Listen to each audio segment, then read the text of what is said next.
Žiūrėkit, visai neblogą 2024 metų radau atlasą Airline Cell komplektacijai. Juoda spalva, chromas nujodintas, juodas paketas. Žiauriai neblogas, 11 000 mylių. Parsiduoda draudimo kompanijos, spalio 13 aukcionas. Jisai kūrėsi ir važiuoja. Matot, yra gavęs per padangą, yra užvažiavęs matyti už kažko tai. Durys. Bus važiuoklė šiek tiek turbūt pažįsta. Bet žiūrėkit, kokį gražų turi saloną. Gražiai apdaila, gražus rudas su juodu saloniukas. Visur ekraniukai jau, projekcija ant stiklo. Yra iššovusi vairuotojo kėdės pagalvė ir abiejų pusių stogo pagalvės, kurios yra, šitas nenupjauta, ten man atrodo yra nupjauta.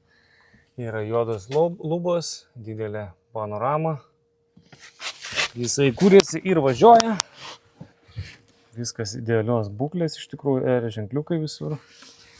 Daug vietos, daug lietuvių pasidėti. Saloniukas tai iš tikrųjų bombiškai atrodo labai gražiai. Ir jis yra idealios būklės. Gerai, pabandom užvesti.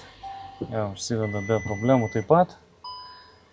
Kaip matot, 11 100 mylių. Ir už jį dabar pastatyta yra 11 100.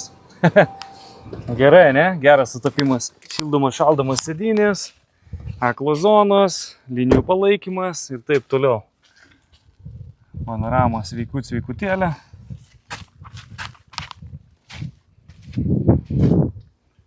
Gražus gale, žiūrėkit, difuzeris uždėtas, yra kablys, kas labai patinka irgi lietuviams. Yra partronikai, 4 varomi ratai.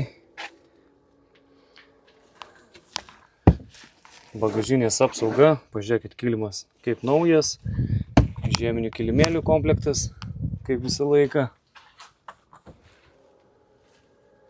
Žinokit, labai švarus, labai gražus, kosmetinių pažeidimų netgi nematau, kad būtų daug pamraižytas kažkur tai. 24 metai, vis dėlto tai viskas neblogai atrodo.